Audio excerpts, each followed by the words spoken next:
નમસ્કાર વિદ્યાર્થી મિત્રો, હું મિતેશ રાજપૂત સ્વાગત કરું છું આપનું વેબ સંકુલ ઓફિશિયલ યુટ્યુબ ચેનલ ઉપર.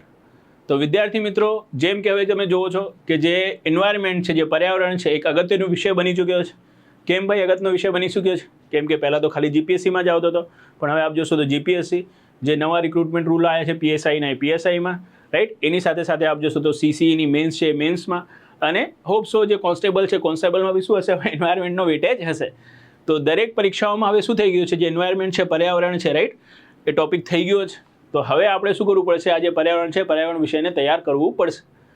હવે જો તમે પર્યાવરણ વિષયને તૈયાર કરો છો, રાઈટ, તો એ પર્યાવરણના વિષયમાં આપ જોશો કે જે શું છે, પર્યાવરણીય સંધિઓ છે, એક અગત્યનું ટોપિક બને છે. અને હંમેશા કોઈ બી એક્ઝામ જેમાં પર્યાવરણ સિલેબસનો ભાગ છે એમાં પર્યાવરણીય સંધિઓને લઈને ક્વેશ્ચન આવે છે. તો એવી જ પર્યાવરણીય સંધિઓમાંની એક પર્યાવરણીય સંધિ છે સીની મોન્ટ્રીયલ પ્રોટોકોલ. એ મોન્ટ્રીયલ પ્રોટોકોલ, રાઈટ, એની સાથે સાથે વિયેના કન્વેન્શન. તો વિયેના કન્વેન્શન અને મોન્ટ્રીયલ પ્રોટોકોલમાં શું તફાવત છે, રાઈટ? એની સાથે સાથે આ જે ઓઝોન સ્તર છે, ઓઝોન સ્તર વાતાવરણના કયા સ્તરમાં આવ્યો છે, કેવી રીતે બને છે, કેવી રીતે તૂટે છે, અને આને તૂટવાથી રોકવા માટે જે સંધિ કરવામાં આવી છે, સંધિ કેવી છે, અને આ સંધિની આડઅસર શું છે, અને આ આડઅસરને રોકવા માટે જે બીજી સંધિ કરવામાં આવી છે, બીજી સંધિ કઈ છે, એ બધી માહિતીની મિત્રો શું કરવાની છે? આપણને ચર્ચા કરવાની છે. બહુ ઇન્ટરેસ્ટિંગ લેક્ચર છે, બહુ સાથે જીવનમાં શું છે, ઇમ્પોર્ટન્ટ લેક્ચર છે. તો છેક સુધી શું કરજો? આપણે આ લેક્ચર સુધી જોડાયેલા રહેજો. તો આવો મિત્રો શું કરીએ? આજનો આપણો ટોપિક ઓઝોન સ્તર અને મોન્ટ્રીયલ પ્રોટોકોલ એને શરૂ કરી દઈએ. તો વિદ્યાર્થી મિત્રો, હવે જે આપણે ઓઝોન સ્તર અને એના શરણની વાત કરવાની છે, તો ઓઝોન સ્તર અને એના શરણની વાત કરતાં પહેલાં આપણે શું કરવું પડશે? જે ઓઝોન સ્તર નિર્માણ પામે છે એની વાત કરવું પડશે. લાઇકવાઇઝ આપણે જાણીએ છીએ કે ભાઈ ઓઝોન સ્તર ક્યાં જોવા મળે છે? તો ઓઝોન સ્તર વાતાવરણના સમતાપ આવરણમાં જોવા મળે છે. કયા આવરણમાં? સમતાપ આવરણમાં જોવા મળે છે, રાઈટ. હવે લાઇકવાઇઝ આપને ખબર જ છે કે સમતાપ આવરણની ઊંચાઈ કેટલી હોય છે? તો આપને ખબર છે કે સપાટીથી લઈને હે ને સરેરાશ શું હોય છે?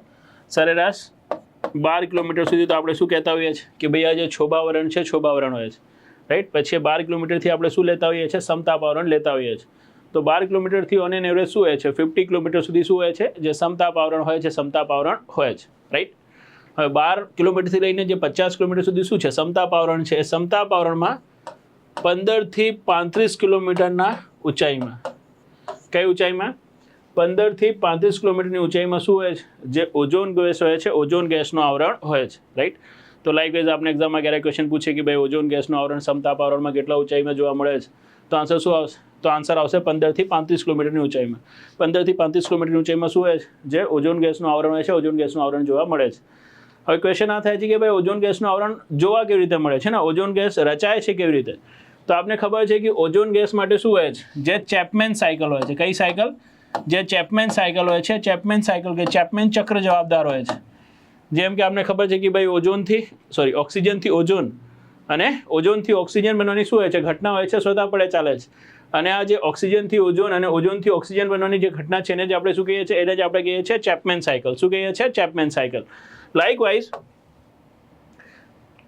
આપ આ જોશો તો જે ઓક્સિજનનો અણુ છે, શું છે? ઓક્સિજનનો અણુ. એ ઓક્સિજનના અણુને શું થાય છે? જ્યારે યુવી રેસ, સૂર્યમાં આવતા જે પારજાંબલી કિરણો હોય છે, પારજાંબલી કિરણો જ્યારે એના ઉપર પડે છે, તો એ પારજાંબલી કિરણોના કારણે શું થાય છે? જે ઓક્સિજન છે, ઓક્સિજનનો અણુ તૂટી જાય છે. હવે ઓક્સિજનનો અણુ તૂટશે તો બે ઓક્સિજનના ફ્રી રેડિકલ બની જશે.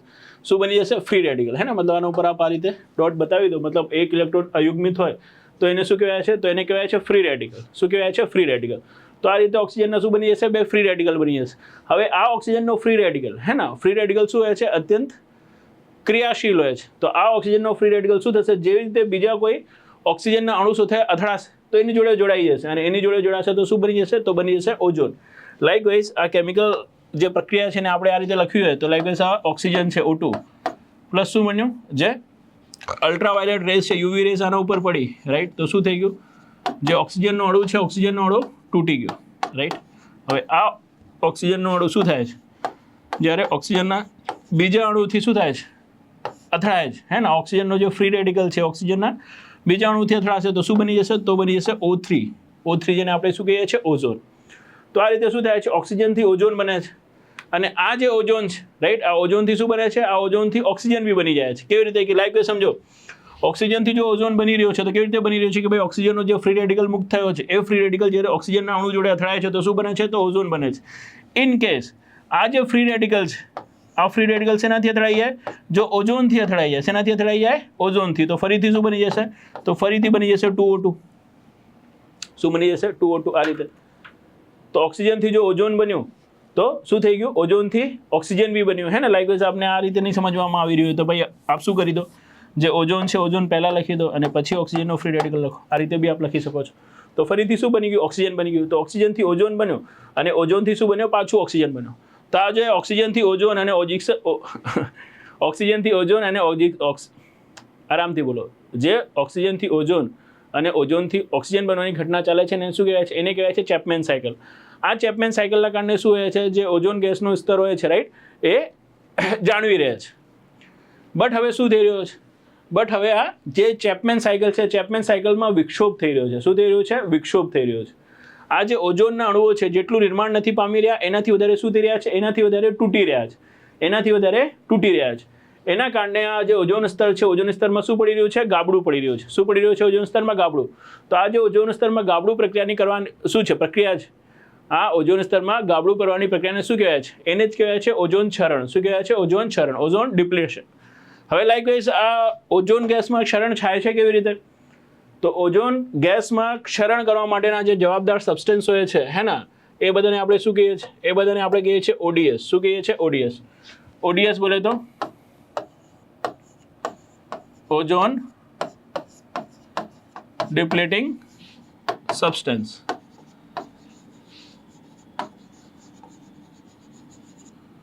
ઓઝોન ડિપ્લેટિંગ સબસ્ટન્સ બોલે તો એવા અણુઓ જે શું કરે છે? ઓઝોન ગેસને તોડે છે.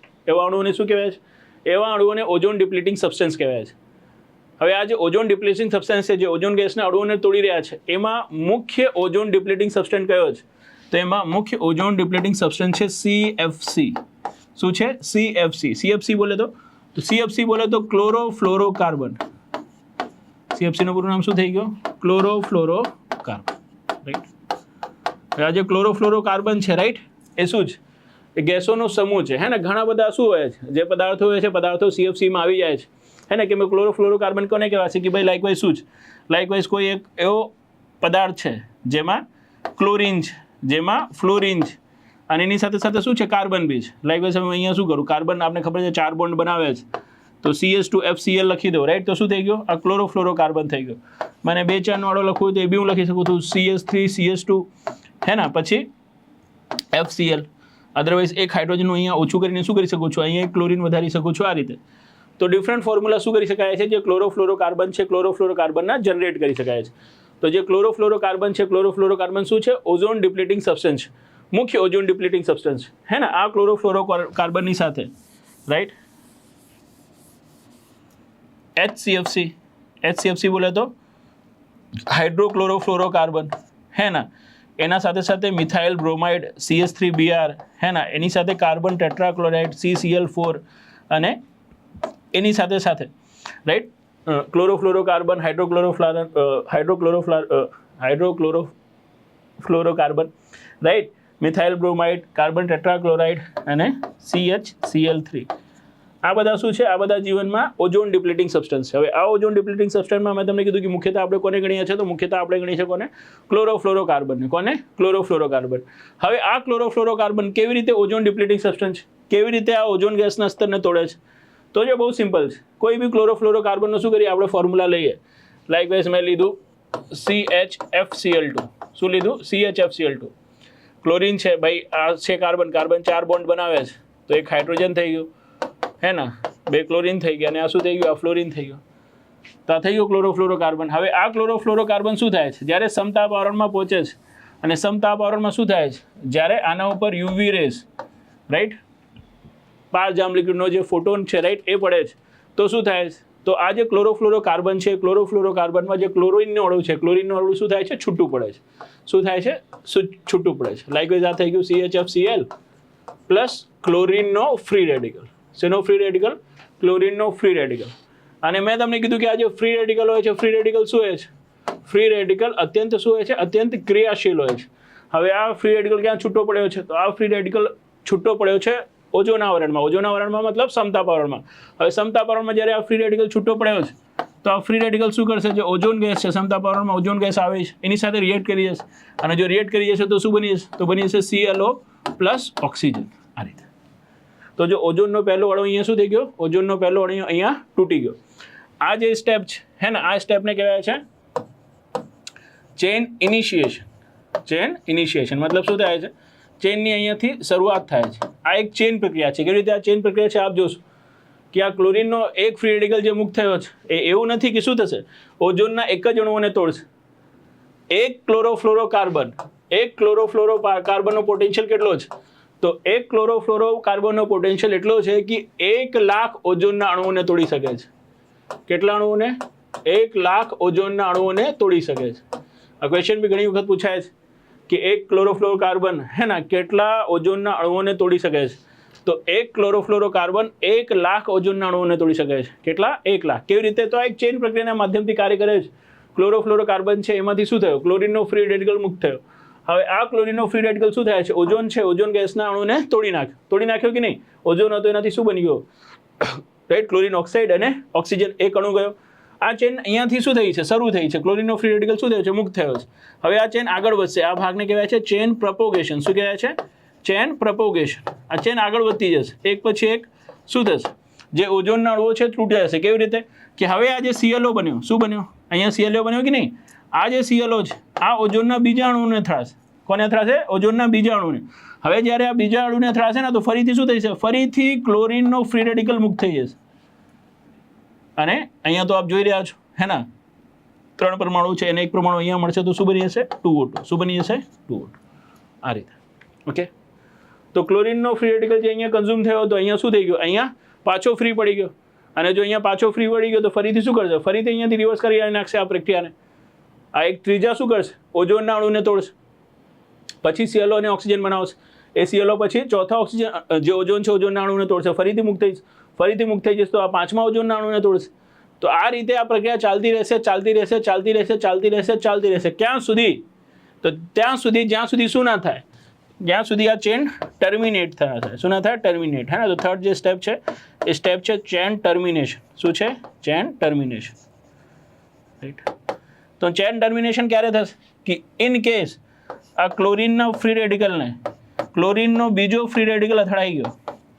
જેમ કે ક્લોરોફ્લોરોકાર્બનના અણુઓ તૂટીને શું બનાવી રહ્યા છે? ક્લોરીનના ફ્રી રેડિકલ બનાવી રહ્યા છે. તો જો ક્લોરીનના ફ્રી રેડિકલને શું અથડાઈ ગયો? ક્લોરીનના ફ્રી રેડિકલને બીજો ક્લોરીનનો ફ્રી રેડિકલ અથડાઈ ગયો તો આ બની જશે શું? તો આ બની જશે Cl2. શું બની જશે? Cl2. ક્લોરીનનો ફ્રી રેડિકલ કેપ્ચર થઈ ગયો. ક્લોરીનનો ફ્રી રેડિકલ શું કરતો હતો? ઓઝોનના ગેસના અણુને તોડતો તો એ કેપ્ચર થઈ ગયો.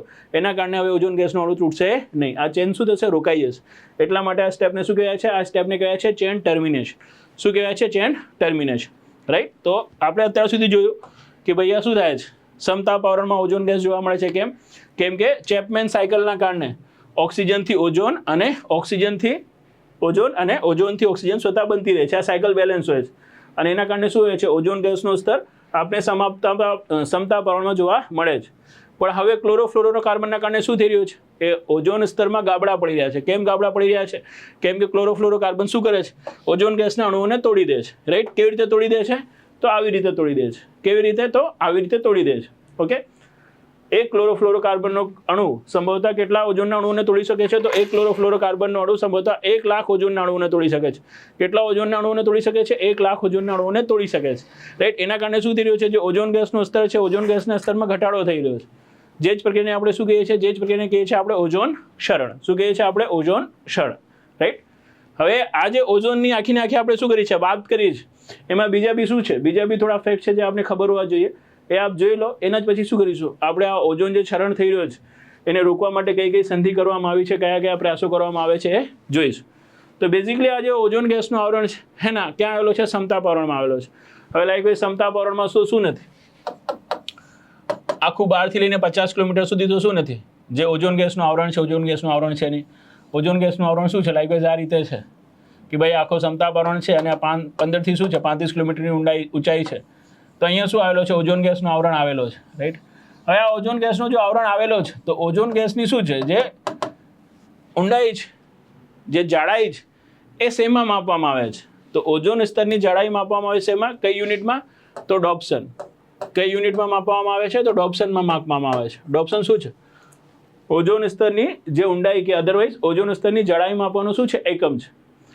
સરેરાશ ઓઝોન સ્તરની જાડાઈ કેટલી છે? તો ઓઝોન સ્તરની સરેરાશ જાડાઈ હોય છે કેટલી?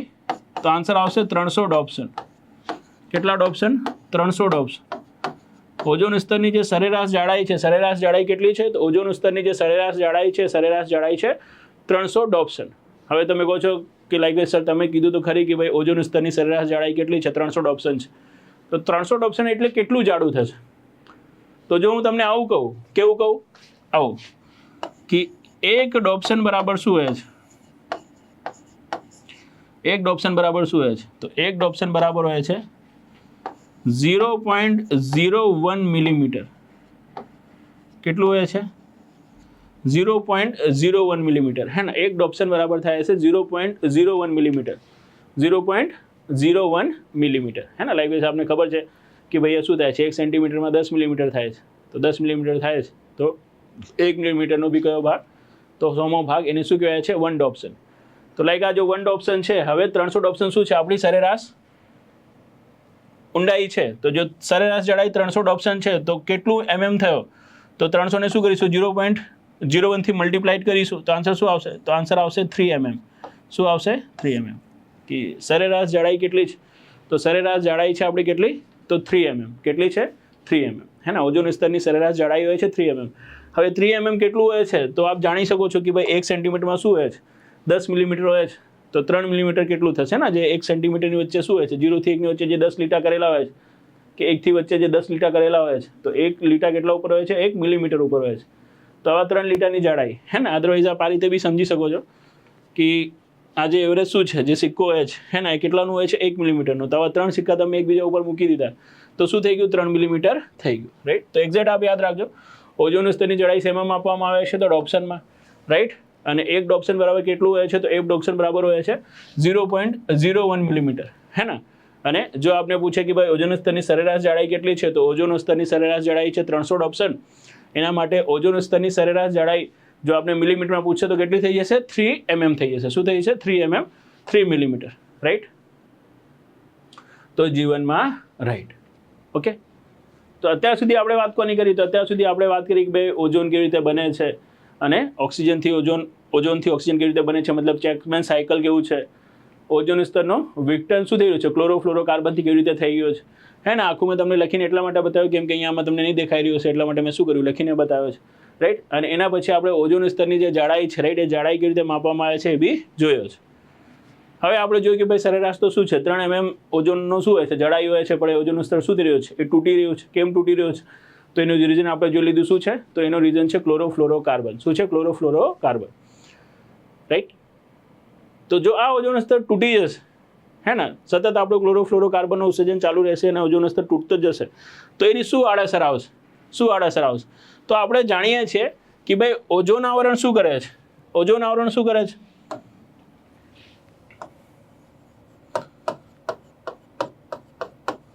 તો ઓઝોન આવરણ જે છે, ઓઝોન સ્તર છે, રાઈટ, શું કરે છે? સૂર્યથી આવતી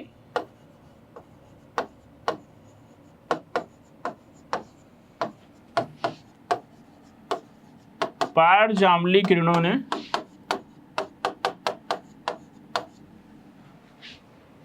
અવશોષી લે છે, રાઈટ. સૂર્યથી આવતી જે પારજાંબલી કિરણો છે, પારજાંબલી કિરણોને શું કરે છે? જે ઓઝોન ગેસનું સ્તર છે, ઓઝોન ગેસનું સ્તર અવશોષી લે છે. અને ઓઝોન ગેસનું સ્તર જો શું કરશે? સૂર્યથી આવતી પારજાંબલી કિરણોને અવશોષી લેશે તો શું થશે? તો આપણે આ જે પારજાંબલી કિરણોની હાનિકારક અસર છે, આ પારજાંબલી કિરણોની હાનિકારક અસરથી બચી જઈશું, હે ને. પારજાંબલી કિરણોની હાનિકારક અસર શું છે? તો પારજાંબલી કિરણોની હાનિકારક અસર છે કે આના કારણે શું થાય છે? આના કારણે સ્કિન કેન્સર થાય છે, રાઈટ. આના કારણે શું થાય છે? તો આના કારણે કેટરેક મતલબ મોતિયા થાય છે, રાઈટ. એની સાથે સાથે શું આવે છે? એજિંગ ઇફેક્ટ આવે છે. એજિંગ ઇફેક્ટ શું હોય છે? મતલબ આપની ઉંમર ઓછી છે પણ એની સાપેક્ષમાં શું થશે? આપના ઉંમર દેખાશે વધારે, કરચલીઓ વરચલીઓ શું થઈ જાય છે? જલ્દી પડી જાય છે. એની સાથે સાથે શું હોય છે? જે પાક ઉત્પાદકતા છે, પાકના જે સીડ્સ હોય છે મરી જાય છે. મતલબ જે પાક ઉત્પાદકતા છે, પાક ઉત્પાદકતા બી શું થાય છે? ઘટી જાય છે. આ બધા શું છે? આ બધા ઓઝોન ક્ષરણના નકારાત્મક અસર છે. જો ઓઝોન ક્ષરણ થશે, પારજાંબલી કિરણો શું થશે? પૃથ્વીની સપાટી સુધી પહોંચી જશે. અત્યારે તો શું કરી રહ્યો છે? ઓઝોન ગેસનો વિસ્તાર અસુરથી આવતી પારજાંબલી કિરણોને રોકી રહ્યો છે. પણ હવે ક્લોરોફ્લોરોકાર્બન જેનું સર્જન આપણે આટલું બધું કરી રહ્યા છે, એના કારણે શું થાય છે? ઓઝોન સ્તરમાં જો ગાબડો પડે છે તો યુવી રેસ સપાટી સુધી આવી જશે, અને સપાટી સુધી આવી જશે તો એની અસરથી ભાઈ મનુષ્યોમાં સ્કિન કેન્સરનું પ્રમાણ વધી જશે, કેટરેક્ટનું પ્રમાણ વધી જશે, હે ને. એની સાથે સાથે જીવનમાં એજિંગ ઇફેક્ટ આવશે. એની સાથે સાથે શું થશે? જે પાક ઉત્પાદકતા છે, પાક ઉત્પાદકતામાં ઘટાડો જોવા મળશે. રાઈટ. તો જીવનમાં તો શું કરવું જોઈએ? આને રોકવું જોઈએ કે ના રોકવું જોઈએ? તો બટ ઓબ્વિયસ છે, આને રોકવું જોઈએ. તો આને રોકવા માટે, હે ને, ઓઝોન ગેસનું શું છે જે ઇમ્પોર્ટન્સ છે, ઇમ્પોર્ટન્સ ખબર પડી ક્યારે? 1985માં. રાઈટ. તો 1985માં ઓઝોન ગેસનું સ્તર શું કરવું જોઈએ? આપણને સાચવવું જોઈએ, એને બચાવવું જોઈએ. એના માટે શું થાય છે? એના માટે 1985માં વિયેના કન્વેન્શન થાય છે. શું થાય છે? Vienna convention.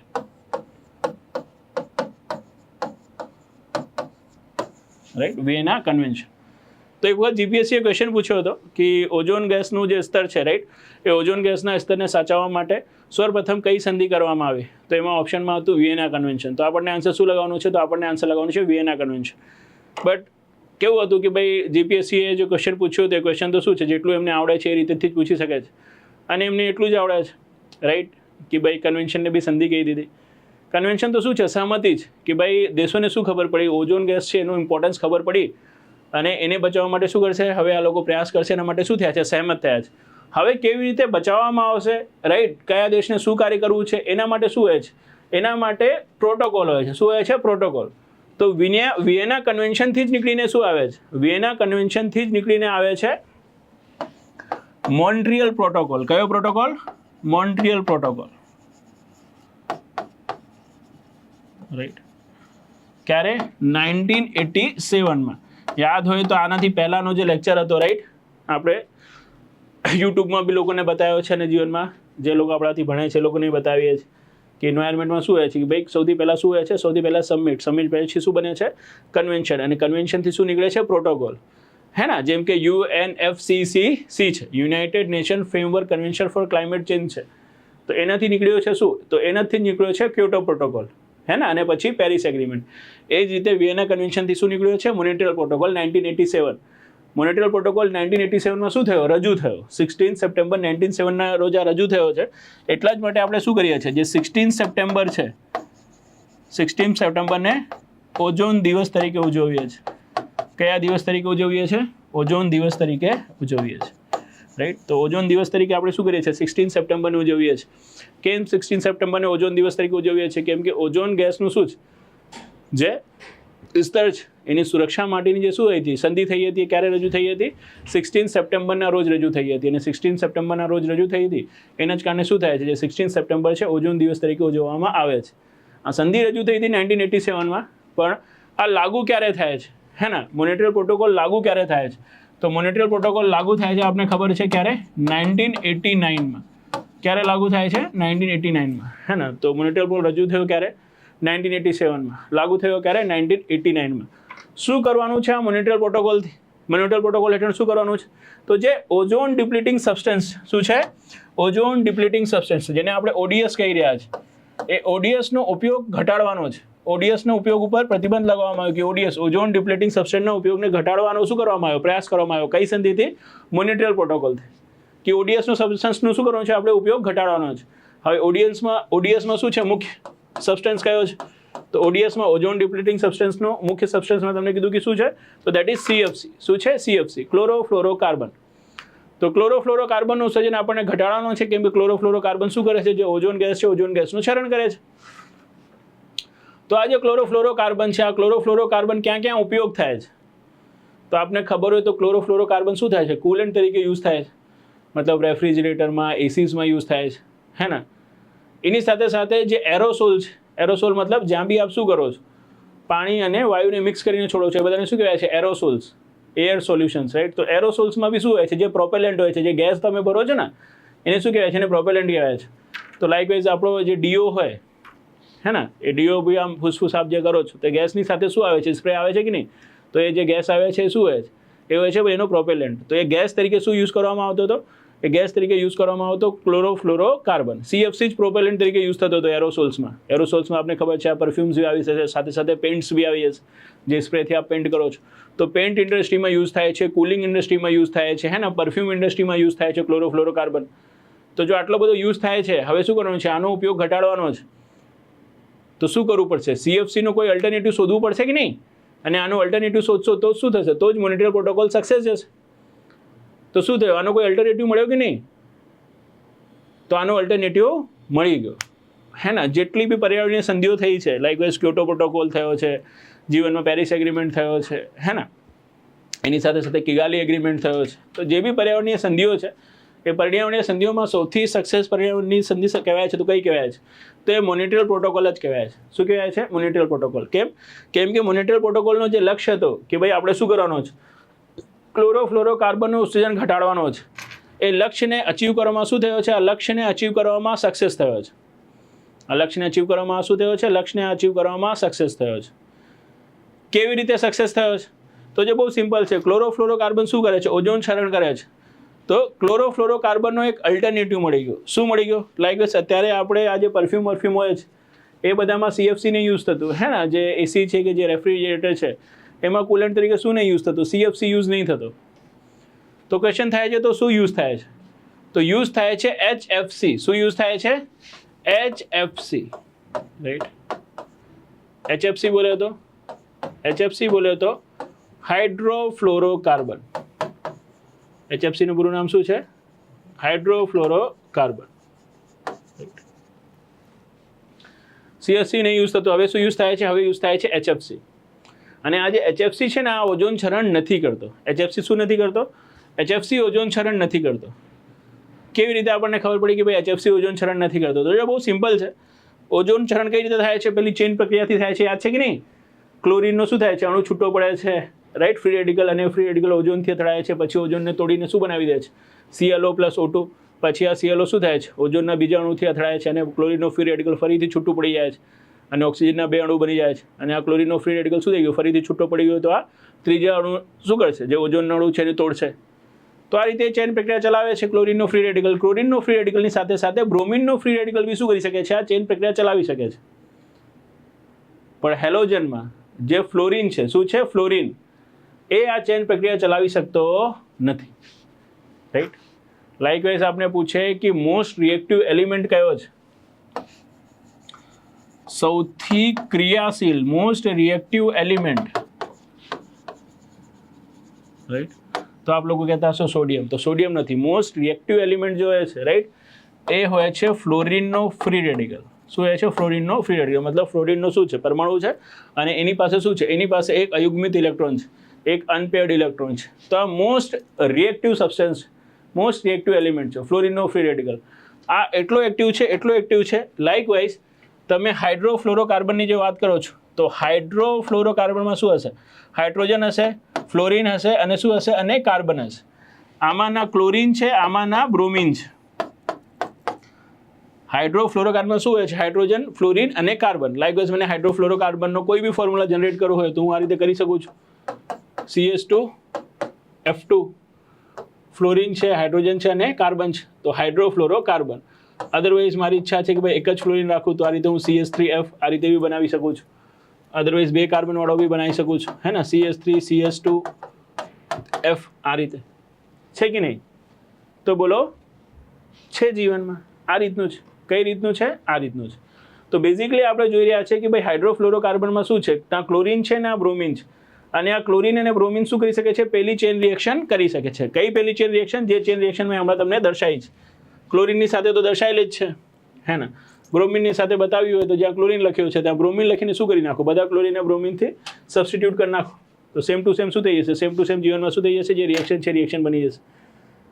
તો ક્લોરિન અને બ્રોમિન તો આ શું કરી શકે છે? ચેન રિએક્શન કરી શકે છે. એના કારણે ક્લોરિન અને બ્રોમિન તો શું કરે છે? જે ઓઝોન ક્ષરણ છે, ઓઝોન ક્ષરણ કરે છે. ફ્લોરિન નથી કરી શકતો આ ચેન રિએક્શન. કેમ નથી કરી શકતો? એટલા માટે નથી કરી શકતો કેમ કે જે ફ્લોરિન છે, શું છે? જે ફ્લોરિન છે, એ ફ્લોરિન શું છે? તો ફ્લોરિન મોસ્ટ રિએક્ટિવ એલિમેન્ટ છે. શું છે? Most reactive element. હવે રિએક્ટિવ એલિમેન્ટ છે તો શું થશે? તો રિએક્ટિવ એલિમેન્ટ છે તો લાઇકવાઇઝ આ થયો CH3F.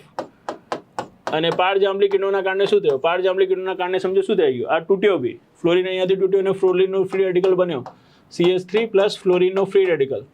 તો આ એટલો એક્ટિવ છે કે ફરીથી શું નહીં થાય? ફરીથી બીજા કોઈ અણુના રિએક્શન સાથે રિએક્ટ કરવા માટે સ્થિર નહીં રહે. જ્યાંથી તૂટ્યો છે ને ત્યાંથી રિવર્સ થઈને ફરીથી આમાં જ જોડાઈ જાય છે, આની જોડે જ રિએક્ટ થઈ જાય છે. હવે આની જોડે રિએક્ટ થઈ જાય છે તો ફ્લોરિન તો છૂટો પડી જ નહીં રહ્યો, તો આ ચેન રિએક્શન આગળ ચાલશે નહીં. અને આ ચેન રિએક્શન આગળ ચાલશે નહીં તો ઓઝોન ક્ષરણ થશે નહીં. ખ્યાલ આવ્યો? તો બોલો જીવનમાં ખ્યાલ આવ્યો? તો ખાલી ફ્લોરિન જ હોય, ક્લોરિન બી ના હોય અને બ્રોમિન બી ના હોય તો પછી એ ODS બની શકતો નથી. અને હાઇડ્રોફ્લોરોકાર્બનમાં શું નથી? ના ક્લોરિન છે ના બ્રોમિન છે, ખાલી શું છે? તો ખાલી ફ્લોરિન છે. અને એના કારણે ઓઝોન ક્ષરણ કરી શકશે નહીં. તો HFCની શોધ થઈ ગઈ, ખબર પડી ગઈ કે ભાઈ જે આપણે HFC ભૈયા છે, હાઇડ્રોફ્લોરોકાર્બન ભૈયા છે, હાઇડ્રોફ્લોરોકાર્બન ભૈયા શું નથી કરી શકતા? જે ઓઝોન ક્ષરણ છે, ઓઝોન ક્ષરણ કરી શકતા નથી. અને એના કારણે શું થઈ ગયું? એના કારણે CFC રિપ્લેસ થઈ ગયું છે નથી HFC થી, અને CFCનું ઉત્સર્જન ઘટી ગયું અને જે મોનિટ્રીયલ પ્રોટોકોલ છે, મોનિટ્રીયલ પ્રોટોકોલ સક્સેસ થઈ ગયું. રાઈટ? તો મોનિટ્રીયલ પ્રોટોકોલ માટે આપણે આટલું યાદ રાખવાનું છે કે મોનિટ્રીયલ પ્રોટોકોલ રજૂ થયો છે ક્યારે? 16 સપ્ટેમ્બર 1987. મોનિટ્રીયલ પ્રોટોકોલ કયા કન્વેન્શનના ભાગરૂપે કરવામાં આવ્યો છે? તો મોનિટ્રીયલ પ્રોટોકોલ વિયેના કન્વેન્શનના ભાગરૂપે કરવામાં આવ્યો છે. વિયેના કન્વેન્શન ક્યારે કરવામાં આવ્યો છે? તો 1985માં. ક્યારે કરવામાં આવ્યો છે? 1985માં. મોનિટ્રીયલ પ્રોટોકોલ લાગુ ક્યારથી થયો છે? તો મોનિટ્રીયલ પ્રોટોકોલ લાગુ થયો છે 1989માં. ક્યારે લાગુ થયો છે? 1989માં. અને મોનિટ્રીયલ પ્રોટોકોલ કયા પદાર્થનો કે કયા સબસ્ટન્સનો હે ને કે કઈ ગેસનો ઉત્સર્જન ઘટાડવા માટેની સંધિ છે? તો ક્લોરોફ્લોરોકાર્બનનું ઉત્સર્જન ઘટાડવા માટેની સંધિ છે. હે ને કયા ગેસનું ઉત્સર્જન ઘટાડવા માટેની સંધિ છે? તો ક્લોરોફ્લોરોકાર્બન. મોનિટ્રીયલ પ્રોટોકોલ કયા સ્તરને બચાવવા માટેની સંધિ છે? તો ઓઝોન સ્તરને બચાવવા માટેની સંધિ છે. કોને બચાવવા માટેની સંધિ છે? ઓઝોન સ્તરને બચાવવા માટેની સંધિ છે. હે ને? તો આ રીતે મોનિટ્રીયલ પ્રોટોકોલના કેટલા બી ક્વેશ્ચન આવશે આપ કરી શકશો. મોનિટ્રીયલ પ્રોટોકોલ સક્સેસ થઈ ગયો કેમ કે CFCની જગ્યાએ શું યુઝ થવા લાગ્યો? CFCની જગ્યાએ યુઝ થવા લાગ્યો HFC. પણ આગળ જઈને આપણને ખબર પડી કે આ જે HFC ભૈયા છે, યાદ કર્યો ક્યોટો પ્રોટોકોલમાં આપણે શું બતાવ્યો છે? જે HFC છે, HFC શું છે? એક ગ્રીન હાઉસ ગેસ GHG છે, ગ્રીન હાઉસ ગેસ. અને એવી સાધારણ ગ્રીન હાઉસ નથી, એક પોટેન્ટ શું છે? એક પોટેન્ટ ગ્રીન હાઉસ ગેસ. આ જે CFC છે ને, રાઈટ, એ બી ગ્રીન હાઉસ ગેસ છે, પણ એ CFCનો તો ઉત્સર્જન ઘટાડવા માટે શું થઈ ગયું? તો મોનિટ્રીયલ પ્રોટોકોલ થઈ ગયો હતો. એના કારણે ક્યોટો પ્રોટોકોલમાં શું નહીં કર્યો? CFCને સામેલ નહીં કર્યો. પણ આ જે HFC છે, HFCને શું કર્યો છે? ક્યોટો પ્રોટોકોલમાં સામેલ કર્યો છે. કેમ સામેલ કર્યો છે? કેમ કે HFC ભૈયા બી શું છે? તો HFC ભૈયા બી જે ગ્રીન હાઉસ ગેસ છે, ગ્રીન હાઉસ ગેસ, અને એક પોટેન્ટ આનું ગ્લોબલ વોર્મિંગ પોટેન્શિયલ GWP આપણે પહેલાં બી ચર્ચા થઈ છે. ગ્લોબલ વોર્મિંગ પોટેન્શિયલ બી શું છે? વધારે શું કરી શકે છે? પૃથ્વીથી પાછી જતી જે કિરણો છે એને અવશોષિત કરી શકે છે. રાઈટ? તો CFCનું તમે ઉત્સર્જન ઘટાડો તો શું કરી નાખ્યું? તો CFCનું ઉત્સર્જન તમે ઘટાડો તો જે HFC છે, HFCનું ઉત્સર્જન વધારી દીધું. અને જો HFCનું ઉત્સર્જન વધારી દીધું છે, HFC શું છે? તો HFC એક ગ્રીન હાઉસ ગેસ. કેવી ગેસ છે? Green house gas. તો હવે આ જો ગ્રીન હાઉસ ગેસનું ઉત્સર્જન વધશે તો શું પ્રોબ્લેમ આવશે? તો ભૈયા ગ્લોબલ વોર્મિંગની પ્રોબ્લેમ આવશે. તો તમે ઓઝોન સ્તરની પ્રોબ્લેમ ઘટાડો અને ગ્લોબલ વોર્મિંગની પ્રોબ્લેમ વધારો તો હાલે? તો ના હાલે. એના કારણે શું થાય છે કે ભાઈ મોનિટ્રીયલ પ્રોટોકોલના કારણે CFCનું ઉત્સર્જન ઘટી ગયું છે, પણ HFCનું ઉત્સર્જન વધી ગયું છે. તો આ HFCનું ઉત્સર્જન ઘટાડવા માટે, શેના ઉત્સર્જન ઘટાડવા માટે? HFCનું ઉત્સર્જન ઘટાડવા માટે શું કરવામાં આવે છે? તો 2016માં, ક્યારે? 2016માં કિગાલી એગ્રીમેન્ટ કરવામાં આવે છે. શું કરવામાં આવે છે? Kigali agreement. જે દેશોએ મોનિટ્રીયલ પ્રોટોકોલનો સ્વીકાર કર્યો હતો એ લોકો શું કરે છે? 2016માં કિગાલી એગ્રીમેન્ટ કરે છે. હવે કિગાલી એગ્રીમેન્ટ ક્યાં થાય છે? તો નામમાં જ લખ્યો છે કિગાલી એગ્રીમેન્ટ. તો ક્યાં થાય છે? કિગાલી ક્યાં આવેલો છે? તો રવાંડામાં. રવાંડા શું છે? તો રવાંડા દેશ, રવાંડાનું પાટનગર છે કિગાલી. હે ને? રવાંડા કયા ખંડ પ્રદેશનો દેશ છે? તો આફ્રિકા ખંડ પ્રદેશનો દેશ છે. તો આ બી ઘણી વખત ક્વેશ્ચન પૂછાય છે કે કિગાલી એગ્રીમેન્ટ હે ને નીચેમાંથી કયા દેશમાં કરવામાં આવ્યો છે? તો કયા દેશમાં? તો રવાંડા. રાઈટ? કિગાલી એગ્રીમેન્ટ ક્યાં કરવામાં આવ્યો? નહીં, તો કિગાલીમાં જ કરવામાં આવ્યો છે. હે ને? મોનિટ્રીયલ પ્રોટોકોલ કયા દેશમાં થયો? તો ખબર હોવું જોઈએ કેનેડા. હે ને? ત્યાં મોનિટ્રીયલ આવેલો છે. ખ્યાલ આવ્યો કે નહીં? તો દેટ ઇઝ ધ થિંગ. તો કિગાલી ક્યાં આવેલો છે? તો that is in Rwanda. Okay. ક્યારે થયો આ એગ્રીમેન્ટ? 2016માં થયો છે. 2016માં લાગુ ક્યારથી થશે? તો લાગુ થશે 2019. ક્યારથી લાગુ થશે? 2019. તો 2019થી કિગાલી એગ્રીમેન્ટ લાગુ થશે. અને આ કિગાલી એગ્રીમેન્ટ કોનું ઉત્સર્જન ઘટાડવા માટેની સંધિ છે? તો આ કિગાલી એગ્રીમેન્ટ HFCનું ઉત્સર્જન ઘટાડવા માટેની સંધિ છે. કોનું? HFC. ભાઈ મોનિટ્રીયલ પ્રોટોકોલના કારણે કોનું ઉત્સર્જન વધી ગયું હતું? તો CFCનો. તો CFCનું ઉત્સર્જન ઘટાડવા માટેની સંધિ મોન્ટ્રીયલ પ્રોટોકોલ હતી, રાઈટ, એ ઘટી ગયો. તો વધી શું ગયું? તો CFCની જગ્યાએ આપણે યુઝ કરવા લાગે HFC. તો HFCનું ઉત્સર્જન ઘટાડવા માટેની સંધિ શું થઈ? Kigali agreement. તો કિગાલી એગ્રીમેન્ટ શું કરે છે? HFC ઉપર ફોકસ કરે છે, રાઈટ. થયો છે ક્યારે? 2016થી. લાગુ ક્યારથી થયો છે? 2019માં. અને આ કિગાલી એગ્રીમેન્ટ કયા આધાર ઉપર? તો CBDR ઉપર. શેના ઉપર? CBDR. CBDR આપણે પહેલા બી આપણે સમજાવી ચૂક્યા છે, હે ને. CBDR નું પૂરું નામ શું છે? આપણા બધા યુટ્યુબના લેક્ચરમાં તમને મળી જશે. કોમન બટ ડિફરન્શિયલ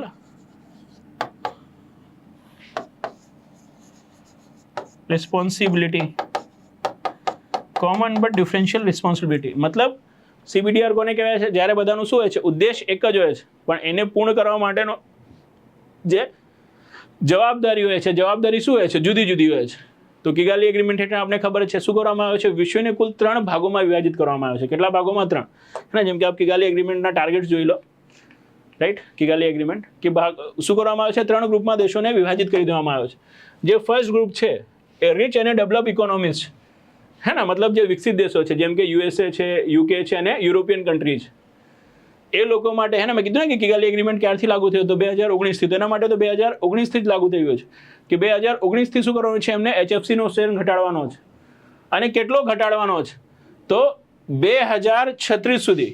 ક્યાં સુધી? 2036 સુધી. 2012માં જે લેવલ હતું, શું હતું? 2012માં જે લેવલ હતો, રાઈટ, કોનો? CFCનો. એ 2012ના લેવલથી કેટલા? 15% જેટલો લઈ આવવાનો છે. મતલબ 85% સુધી ડિક્રીઝ કરવાનો છે. આનો મતલબ સમજો તમે. 2019થી એમને ઘટાડવાનો પ્રયાસ કરવાનો છે, પણ લેવલ ક્યારનો જોવાનો છે? 2012નો. સમજો 2012માં એ લોકો શું કરતા હોય? 100 ટન CFCનું ઉત્સર્જન કરતા હોય. કેટલા ટન? 100 ટન CFCનું. તો આ બન્યું શું? આ બન્યું એમનો આધાર. હવે 100 ટન તો શું થતું હશે? 2012માં ઉત્સર્જિત થતું હશે. 2019માં તો શું થઈ ગયું હશે? એના કરતાં વધારે થઈ ગયું હશે. તો 2019 સુધી વધીને સમજો શું થઈ ગયું છે? 200 ટન થઈ ગયો છે. તો આ ટાર્ગેટ પૂર્ણ થયો ક્યારે કહેવાશે? તો પહેલાં તમે 2019માં તમારું ઉત્સર્જન 200 ટન છે, તો એને 2012ના ઉત્સર્જન સુધી લાવો. તો 100 ટન સુધી ઘટાડીને લાવો. પછી આના બી 15% કરી નાખો. આના બી 15% મતલબ સીધું 15 ટન ઉપર લઈ આવો. ખ્યાલ આવ્યો કે નહીં? મતલબ શું કરવાનું છે? 85% ડિક્રીઝ કરવાનો છે. તો 15% બાકી રહેશે કે નહીં? આ રીતે. તો અમુક જગ્યાએ તમને 85% ફેઝ ડાઉન લખ્યું હશે અને અમુક જગ્યાએ તમને આ રીતે લખ્યું હશે. કોઈ બી રીતે લખે, મિનિંગ તો શું હોય છે? મિનિંગ તો એક જ હોય છે. હું કહું 2012માં જે ઉત્સર્જન હતું એ ઉત્સર્જનના 15% કરી દો. અદરવાઇઝ હું કહું કે 2012માં જે ઉત્સર્જન હતું એ ઉત્સર્જનના 85% ઘટાડી દો. આન્સર તો શું આવશે? આન્સર તો સેમ જ આવશે. છે કે નહીં? છે કે નહીં? તો બોલો, છે જીવનમાં, રાઈટ. તો જીવનમાં, રાઈટ, રાઈટ. તો આ રીતે આપ જોઈ શકો છો, રાઈટ. આ જો સેગ્રીગેટ આપણે ટાર્ગેટ નહીં યાદ થાય ને તો કોઈ ટેન્શન નથી. અમે તમને એટલા માટે કરાવ્યું કેમ કે આપણે શું કરી શકીએ છીએ? આપણે જીવનમાં મેન્સમાં પૂછી શકે છે કિગાલી એગ્રીમેન્ટ. તો જો મેન્સમાં પૂછે કે ઓઝોન સ્તર અને ઓઝોન સ્તરને સાચવવા માટેની શું કરો? સંધિઓની ચર્ચા કરો. તો આપણે શું કરવું પડશે? આપણે બટ ઓબ્વિયસ છે જે કિગાલી એગ્રીમેન્ટ છે એની બી ચર્ચા કરવી પડશે. તો કિગાલી એગ્રીમેન્ટની જો ચર્ચા કરો તો એના શું કરો? તો એના થોડા ડિસ્ટિંગ્યુશ જે ટાર્ગેટ છે, ટાર્ગેટ બતાવી શકો. એના માટે તમને આ માહિતી આપી રહ્યા છે. યાદ થાય તો બહુ જ સારી બાબત છે, ના યાદ થાય તો એનાથી બી સારી બાબત છે, હે ને. પ્રિલિમમાં આટલું બધું ડિસ્ક્રિપ્ટિવ આવશે નહીં, ટેન્શન લો નહીં. તો પહેલા ગ્રુપમાં તો રીચ એન્ડ ડેવલપ કન્ટ્રી છે. સેકન્ડ ગ્રુપમાં શું આવી રહી છે? જે ઇમર્જિંગ ઇકોનોમી છે એ આવી રહી છે, હે ને. જેમ કે ચાઇના છે, બ્રાઝિલ છે, સમ આફ્રિકન કન્ટ્રી બી છે. અને ખુશીની વાત છે કે સેકન્ડ ગ્રુપમાં શું નથી? ઇન્ડિયા નથી. ઇન્ડિયા હોત તો ઇન્ડિયા માટે થોડા ટાર્ગેટ ટફ થાત, પણ ઇન્ડિયા તો થર્ડ ગ્રુપમાં છે. આપણે તો હા બિલકુલ એ લોકો વિકસિત ગણતા જ નહીં. આપણને તો આવું પછાત જ સમજે છે. ખબર નહીં શું નાટકબાજી છે. તો હવે જો આ બધા દેશો માટે તો 2019થી જ લાગુ થઈ ગયું, હે ને. કેમ કે આમને ઉત્સર્જન વધારે કર્યો છે. CBDRમાં શું હોય છે કે ભાઈ જેને વધારે ઉત્સર્જન કર્યો છે એની ઘટાડવાની જવાબદારી બી શું બને છે? એને ઘટાડવાની જવાબદારી વધારે બને છે કે નહીં? તો આ લોકો માટે તો 2019થી જ લાગુ થઈ ગયું. આ લોકો માટે ક્યારથી લાગુ થશે? તો આ લોકો માટે 2024થી લાગુ થશે. ક્યારથી લાગુ થશે? 2024થી. અને આ લોકોને ઘટાડવાનું કેટલું છે? તો આ લોકોને, હે ને, 2045 સુધી. ક્યાં સુધી? 2045 સુધી કેટલું ઘટાડી લેવાનું છે? તો જે 2021નો જે લેવલ હતો, ક્યાંનો લેવલ? 2021નો જે લેવલ હતો એ 2021ના લેવલથી 80% સુધી કરી શું કરવાનું છે? ઘટાડી દેવાનો છે. 80% સુધી ઘટાડી દેવાનો છે તો જ તો 20% વધશે કે નહીં? સમજો શું હોય કે અમને શરૂઆત તો ક્યારથી કરવાની છે ઘટાડવાની? 2024થી. પણ 2024માં જે લેવલ છે નહીં જોવાનું. લેવલ કયો જોવાનું? 2021 વાળો. તો સમજો આપનું 2021માં શું છે? 100 ટન છે. તો 2024માં સમજો 150 ટન હોય તો પહેલાં 150થી 100 લાવો, પછી 2045 સુધી ક્યાં કરતો તો જે 2021માં જે તમારો લેવલ છે ને એના 20% જેટલું કરતો, મતલબ 100 ટનથી ઘટાડીને કેટલું કરતો, 20 ટન કરતો, આ રીતે, રાઈટ. તો જીવનમાં રાઈટ. હવે આપણું ભારત, રાઈટ, આપણું ભારત હંમેશા શેમાં આવે છે? થર્ડ ગ્રુપમાં. થર્ડ વર્લ્ડ કન્ટ્રી લોકો કહેતા હોય છે. એમ તો ઇન્ડિયા બહાર નીકળી ગઈ છે જીવનમાં થર્ડ વર્લ્ડ કન્ટ્રીથી, ખબર નહીં શું નાટકબાજી છે. વાંધો નહીં, આપણે પ્રગતિ કરતા રહીશું, જળવાવાળા જલે, કોઈ વાંધો નથી. પણ અહીંયા આપણે થર્ડ ગ્રુપમાં છીએ ને, તો એટલીસ્ટ આપણને ફાયદો જ છે. અહીંયા શોક મનાવવા જેવું નથી, અહીંયા ખુશી મનાવવા જેવી છે. કેમ કે આપણા માટે શું થશે? આ જે બધી બાધ્યતાઓ છે ને, આ બાધ્યતાઓ પાછળથી લાગુ થશે. આપણા માટે ક્યારથી લાગુ થશે? છે ને, જેમ કે થર્ડ ગ્રુપ કન્ટ્રીમાં કઈ આવી રહી છે? હોટેસ્ટ ક્લાઇમેટ કન્ટ્રી, મતલબ જ્યાંનું શું છે? ઉષ્ણ તાપમાન છે, વધારે તાપમાન છે, એવા લાઈક ઇન્ડિયા છે, પાકિસ્તાન છે, ઈરાન છે, સાઉદી અરેબિયા છે, આ બધી. અને આ લોકો માટે લાગુ થશે ક્યારથી? 2028. ક્યારથી? 2028થી આપણને ઘટાડવાની શરૂઆત કરવાની છે. અને કેટલું ઘટાડી દેવાનું છે? તો 2047 સુધી. આપણે ટાર્ગેટ અચીવ ક્યારે કરવાનું છે? જ્યારે આપણે આઝાદીના 100 વર્ષ પૂરા થઈ ગયા હોય ત્યારે, રાઈટ. તો 2047 સુધી. 2024-26માં જે આપણો લેવલ હતો, એ 24-26ના લેવલના કેટલા ટકા લઈ આવવાનો છે? 15% લઈ આવવાનો છે. મતલબ સમજો 2024-26માં આપણો 100 ટનનો શું હતો? લેવલ હતો. તો ઘટાડોની શરૂઆત કરવાની છે 2028થી. તો 2028માં સમજો 120 ટન હોય, તો પહેલાં 120 ટનથી 100 ટન લાવો. આ લેવલ ઉપર આવ્યા તમે, અને આ લેવલના ખાલી કેટલા ટકા રાખવાનું છે? 15%. મતલબ કેટલું ઘટાડી દેવાનું છે? 85% ઘટાડી દેવાનું છે. તો 85% ઘટાડશો તો કેટલું રહી જશે? તો 15 ટન રહી જશે, રાઈટ. તો બીજા કોઈના ટાર્ગેટ યાદ હોય કે ના હોય, પણ મારા મુજબ એટલીસ્ટ તમને ઇન્ડિયાના ટાર્ગેટ તો યાદ કરવું જોઈએ કે ભારત માટે કિગાલી એગ્રીમેન્ટની બાધ્યતાઓ ક્યારથી લાગુ થશે? તો 2028. ભારતને કિગાલી એગ્રીમેન્ટ હેઠળ હે ને પોતાનો ટાર્ગેટ ક્યાં સુધી પૂર્ણ કરવાનો છે? તો 2047માં. અને શું ટાર્ગેટ છે? તો 2024-26ના સ્તરથી શું કરવાનું છે? 85% જેટલો ઘટાડો કરી દેવાનો છે. મતલબ 2024-26ના ખાલી 15% જેટલો શું કરવાનું છે? આપણને ઉત્સર્જન કરવાનું છે. આ કિગાલી એગ્રીમેન્ટ હેઠળ આપણો શું છે? જીવનમાં ટાર્ગેટ છે. ખ્યાલ આવ્યો? તો બોલો, જીવનમાં ખ્યાલ આવ્યો, રાઈટ. તો આ હતી આખીને આખી શું? આ હતી આખીને આખી આપણી ઓઝોન સ્તરની કહાની. કે ઓઝોન સ્તર ક્યાં આવેલું હોય છે? સમતાપર્વણમાં. સમતાપર્વણમાં બી ક્યાં? 15 થી 35 કિલોમીટરની ઊંચાઈમાં. આ ઓઝોન સ્તર સમતાપર્વણમાં કેવી રીતે બને છે? તો ચેપમેન સાયકલથી બને છે. એ ચેપમેન સાયકલ હેઠળ ઓક્સિજનથી ઓઝોન અને ઓઝોનથી ઓક્સિજન નિર્માણ પ્રક્રિયા સ્વતઃ પ્રળય ચાલે છે. પણ આ પ્રક્રિયામાં હવે વિક્ષોભ થઈ રહ્યો છે. કેમ કે જે ઓઝોન ડિપ્લેટિંગ સબસ્ટન્સ છે, આ ઓઝોન ડિપ્લેટિંગ સબસ્ટન્સ ઓઝોન ગેસના અણુઓને તોડી રહ્યા છે. એના કારણે ઓઝોન ગેસના સ્તરમાં ગાબડો પડી રહ્યો છે, જેને શું કહીએ છીએ? જેને કહીએ છીએ આપણે ઓઝોન છરણ. હવે આ જે ઓઝોન છરણની પ્રક્રિયા છે, એ જે ODS ઓઝોન ડિપ્લેટિંગ સબસ્ટન્સ દ્વારા થાય છે. એ ઓઝોન ડિપ્લેટિંગ સબસ્ટન્સમાં મુખ્ય સબસ્ટન્સ કયો છે? તો આપણે વાત કરી CFC, ક્લોરોફ્લોરોકાર્બન. આ ક્લોરોફ્લોરોકાર્બન કેવી રીતે ઓઝોન ગેસના અણુઓને તોડે છે? તો એક ચેન રિએક્શનના માધ્યમથી તોડે છે. અને એક ક્લોરોફ્લોરોકાર્બન અણુ લગભગ શું કરી શકે છે? 1 લાખ ઓઝોન ગેસના અણુઓને તોડી શકે છે. તો આ જો આ રીતે ઓઝોન ગેસના અણુઓને તોડશે તો ઓઝોન ગેસના સ્તરમાં ગાબડો પડશે, અને ગાબડો પડશે તો શું થશે? જે પારજાંબલી કિરણો જેને શું કરી રહ્યો છે? ઓઝોન ગેસનો સ્તર રોકી રહ્યો છે, સપાટી સુધી આવશે, જેના કારણે skin cancer, cataract, ageing effect, એની સાથે સાથે શું છે? જે પાક ઉત્પાદકતામાં ઘટાડો છે, એવી બધી અસરો જોવા મળશે. તો આવી બધી અસરો ન થાય એના માટે શું થયું? જે ઓઝોન સ્તર છે, ઓઝોન સ્તરની સાચવણી માટેનું કન્વેન્શન કરવામાં આવ્યો, વિનેયા કન્વેન્શન 1985. અને વિયેના કન્વેન્શનનું જે ગોલ છે, એના ઉદ્દેશ્ય છે, એના ઉદ્દેશને પૂર્ણ કરવા માટે મોન્ટ્રીયલ પ્રોટોકોલ કરવામાં આવ્યો 1987માં. 16 સપ્ટેમ્બર 1987નો મોન્ટ્રીયલ પ્રોટોકોલ રજૂ થાય છે. એના કારણે 16 સપ્ટેમ્બર 1987થી, રાઈટ, આપણે શું કરીએ છીએ? દર વર્ષે 16 સપ્ટેમ્બરે ઓઝોન દિવસ ઉજવીએ છીએ. આ 1987માં રજૂ થાય છે અને લાગુ થાય છે ક્યારથી? 1989. હવે 1989માં જ્યારે આ લાગુ થાય છે, તો આ સંધિ હેઠળ, મોન્ટ્રીયલ પ્રોટોકોલ હેઠળ જે ઓઝોન ડિપ્લેટિંગ સબસ્ટન્સ છે, મતલબ જે ક્લોરોફ્લોરોકાર્બન છે, એ ક્લોરોફ્લોરોકાર્બનના ઉત્સર્જન ઉપર પ્રતિબંધ લગાવવામાં આવે છે. હવે આ ક્લોરોફ્લોરોકાર્બન પેઇન્ટ ઇન્ડસ્ટ્રીમાં યુઝ થાય છે, પરફ્યુમ ઇન્ડસ્ટ્રીમાં યુઝ થાય છે, કુલિંગ ઇન્ડસ્ટ્રીમાં યુઝ થાય છે. તો આના ઉપર પ્રતિબંધ લાગે છે, આને ઘટાડવાનો છે, તો આનું રિપ્લેસમેન્ટ શોધવું પડશે, અને આનું રિપ્લેસમેન્ટ મળી જાય છે HFC, હાઇડ્રોફ્લોરોકાર્બન. હવે હાઇડ્રોફ્લોરોકાર્બન શું નથી કરતો? ઓઝોન છરણ નથી કરતો. એના કારણે શું થાય છે? CFCની જગ્યાએ HFCનો ઉપયોગ થવા લાગે છે, અને મોન્ટ્રીયલ પ્રોટોકોલ સક્સેસ થઈ જાય છે. પણ આગળ જઈને ખબર છે કે ઓ માય ગોડ, HFC શું નથી કરતો? HFC ઓઝોન છરણ તો નથી કરતો, પણ એક શું છે? એક પોટેન્ટ ગ્રીન હાઉસ ગેસ. એના કારણે ગ્રીન હાઉસ ગેસની સમસ્યા વધે છે. તો એના કારણે 2016માં, રાઈટ, રવાંડાના કિગાલીમાં મોન્ટ્રીયલ પ્રોટોકોલ કરવાવાળા દેશો શું કરે છે? Kigali agreement. અને કિગાલી એગ્રીમેન્ટ હેઠળ શું કરવામાં આવે છે? જે HFC છે, HFCનું ઉત્સર્જન ઘટાડવા માટેની સંધિ કરવામાં આવે છે. આ HFCનું ઉત્સર્જન ઘટાડવા માટેની સંધિ થાય છે તો 2016માં, પણ લાગુ થાય છે ક્યારે? તો લાગુ થાય છે 2019માં. અને 2019થી જ્યારે આ લાગુ થઈ રહ્યું છે, તો જે લોકોએ બી શું કર્યું છે? કિગાલી એગ્રીમેન્ટને સ્વીકાર્યો છે, એ લોકોને 3 ગ્રુપમાં વહેંચવામાં આવ્યો છે. જેમાં પહેલા ગ્રુપમાં શું છે? જે ટાર્ગેટ છે સૌથી ટફ છે, સેકન્ડ ગ્રુપમાં એના કરતાં ઓછું, અને થર્ડ ગ્રુપમાં શું છે? એના કરતાં ઓછું છે. કેમ કે આ CBDR કોમન બટ ડિફરન્શિયલ રિસ્પોન્સિબિલિટીના આધારે બનાવવામાં આવ્યો છે. તો જેને જેટલું વધારે ઉત્સર્જન કર્યો હશે ઘટાડવાની જવાબદારી બી શું હોય છે એની એટલી બધી હોય છે. એની સાથે સાથે જે ઓઝોન સ્તર છે એની જાડાઈ ડોપ્સનમાં માપવામાં આવે છે. એક ડોપ્સનનો મતલબ શું હોય છે 0.01 mm હોય છે. ઓઝોન સ્તરની જાડાઈ આશરે શું છે 300 ડોપ્સન છે તો આપણે એમએમમાં 3 mm જેવી થિકનેસ શું જ સરેરાશ થિકનેસ ઓઝોન ગેસના સ્તરની છે એવું કહી શકીએ છીએ, રાઈટ. તો ઓઝોન ગેસને લગતી જે સમસ્ત માહિતી હતી મિત્રો એ સમસ્ત માહિતી શું કરી છે આપણે તમને આપી છે. હોપ સો તમને જીવનમાં શું ગમ્યું હશે, આ લેક્ચર ગમ્યું હશે. તો જો આ લેક્ચર ગમ્યું હશે તો શું કરો જીવનમાં આપણને જણાવો, રાઈટ.